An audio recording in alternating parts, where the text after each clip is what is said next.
आजकल एक वर्ड आप लोग खूब सुन रहे होंगे, स्टेट ऑफ हॉर्मुज। क्या आप जानते हैं ये स्टेट ऑफ हॉर्मुज क्या है और आजकल क्यों इतनी चर्चा में है? आइए आज इनसाइड भारत पर इसे डिकोड करते हैं।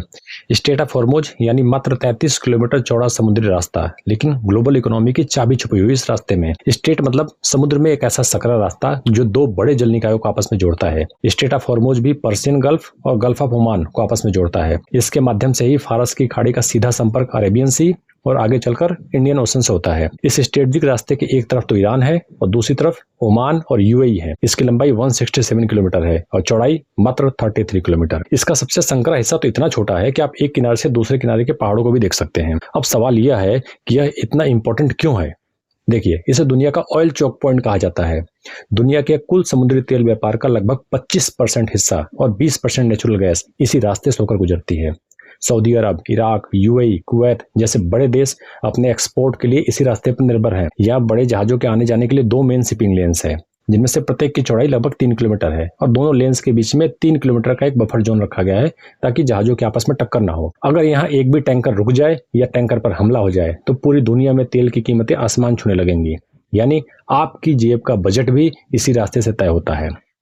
अब आते हैं इसके सबसे बड़े लीगल डिस्प्यूट पर कि आखिर स्ट्रेटेजिक रूप से इतने इंपॉर्टेंट रास्ते पर किसका हक है। इंटरनेशनल लेवल पर एक कानून है, अनक्लॉस यानी United Nations convention on the law of the सी।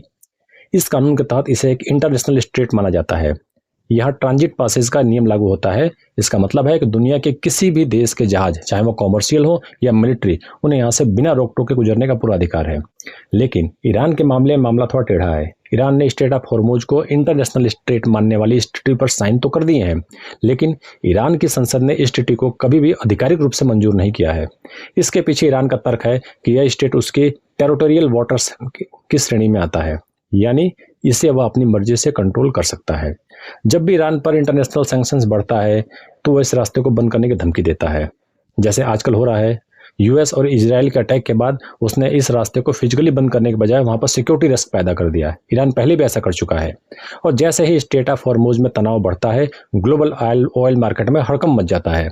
आप अभी देख रहे हैं कैसे ग्लोबली ऑयल की रेट बिल्कुल बढ़े हुए हैं और $200 प्रति बैरल तक जाने की बात चल रही है। अपने इसी जियोग्राफिकल एडवांटेज की वजह से ईरान इस रास्ते को एक हथियार की तरह इस्तेमाल करता है।